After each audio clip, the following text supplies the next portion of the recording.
L'année dernière, Ambre avait une camarade de classe qui n'était pas très sociable. Elle était la seule à lui parler. Un jour, cette fille lui a envoyé un article sur la maltraitance des chats dans un message, sachant qu'Ambre en avait un. Elle avait répondu quelque chose comme « Wow, c'est complètement fou ». Mais à partir de là, l'autre a commencé à faire comme si elles étaient proches, et a continué à lui envoyer des articles sur la maltraitance des chats, ou même des photos de cadavres, comme celui d'un chat écrasé sur la route. Se sentant très mal à l'aise, Ambre a commencé à l'éviter petit à petit. Puis un jour, elle a eu l'impression soudaine que la fille venait de la prendre en photo. Profitant d'un moment où elle s'était éloignée de son siège, Ambre a décidé de vérifier son téléphone en cachette. À sa grande surprise, il n'était même pas verrouillé, ce qui lui a permis d'accéder directement au dossier des photos. Ce qu'elle a découvert alors l'a glacée d'horreur. Il y avait plus de 80 photos d'elle, prises à son insu, sans qu'elle comprenne comment. Un frisson l'a parcouru en voyant que le dossier portait son propre nom. Et à côté, il y avait un autre, intitulé « Chat », rempli de photos de cadavres et des articles que la fille lui avait envoyés.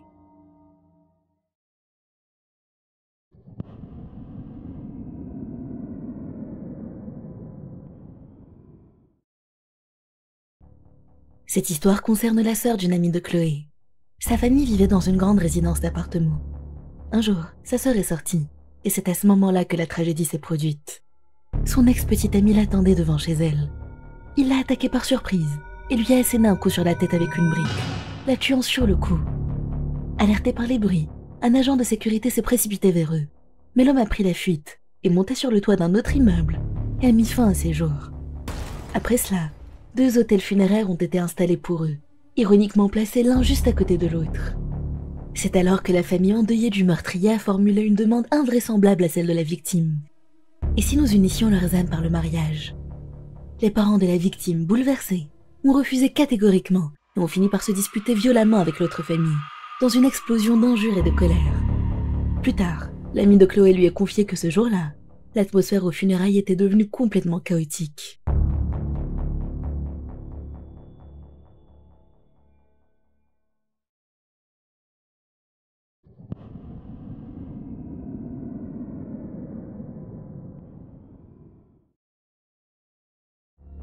Un des profs d'Élodie leur a raconté un rêve qu'elle avait fait. C'était quelques années après le décès de son grand-père. Dans ce rêve, il pleuvait à verse, et son grand-père, trempé jusqu'aux os, essayait de lui tendre une paire de chaussettes.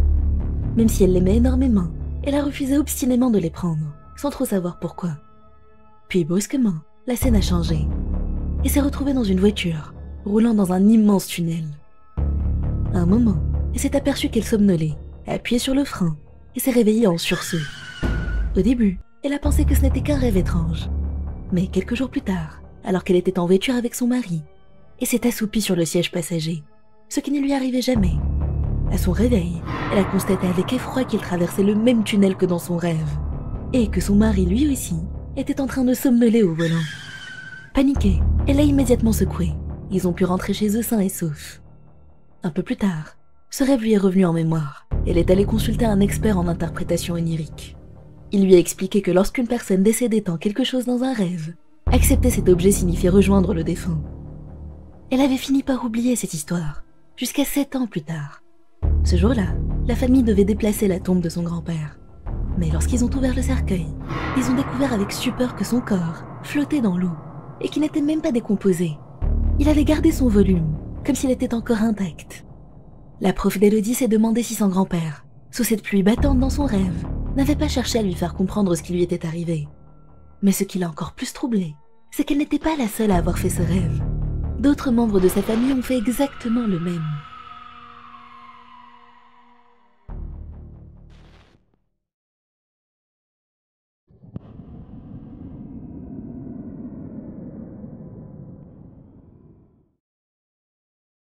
Ce n'est pas exactement une histoire effrayante, mais Jeanne a toujours été maladroite. Elle s'attirait souvent des accidents, et une fois, elle a vraiment failli mourir.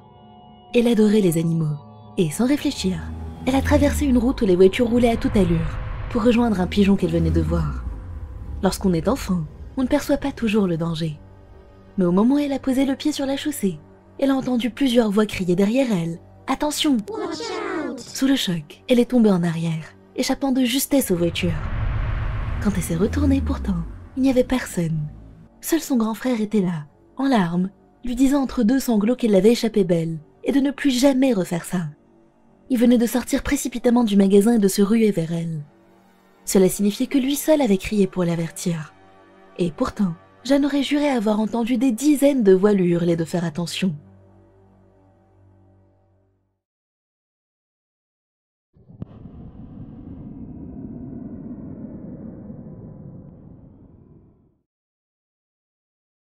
Angie vient d'Albanie et se souvient encore parfaitement de cette histoire, qui lui est arrivée quand elle avait 11 ou 12 ans. C'était l'été, et sa famille et elle passaient le week-end chez ses grands-parents.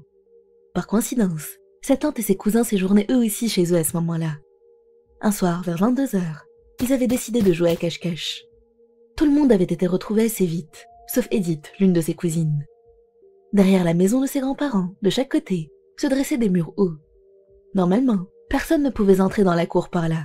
L'unique accès se trouvait à l'avant de la maison. Mais comme ils étaient dans une zone rurale où des crimes étaient souvent signalés, les enfants avaient toujours eu peur d'aller trop loin derrière. Alors qu'ils cherchaient encore Edith, Angie a aperçu une main dans les buissons à l'arrière de la maison. Elle a aussitôt pensé que c'était sa cousine. Pourtant, un détail l'a intriguée. Cette main paraissait bien trop grande, mais n'y a pas trop réfléchi sur le moment. Elle s'est contentée de s'exclamer fièrement qu'elle savait où était Edith. Mais à peine avait-elle crié ça, que la voix d'Edith s'est élevée à l'avant de la maison. « Vous m'avez trouvée !» Angie s'est figée.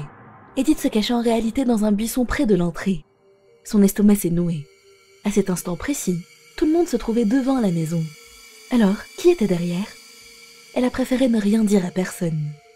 Un peu plus tard, leur grand-mère les a appelés pour rentrer, car la nuit était tombée. Angie, Edith et leur autre cousine, Sarah, se sont installées sur des matelas posés au sol, sous une fenêtre. Comme souvent, elles ont bavardé jusqu'à tard. Angie a fini par leur raconter ce qu'elle avait vu, mais les deux autres ne l'ont pas prise au sérieux.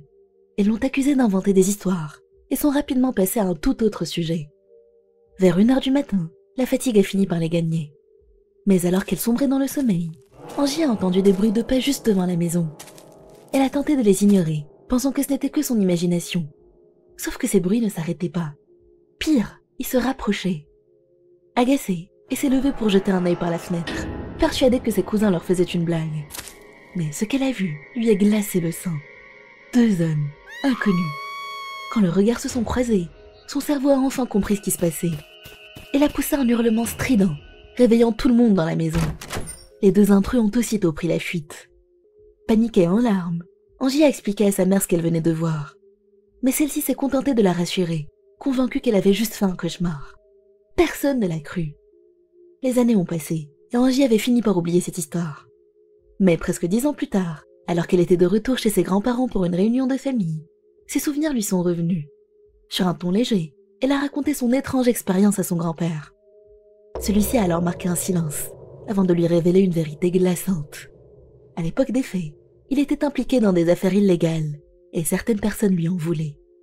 Angie n'a jamais su qui étaient ces hommes, ni ce qu'ils voulaient vraiment. Mais elle se demande toujours ce qui se serait passé s'il ne s'était pas réveillé cette nuit-là.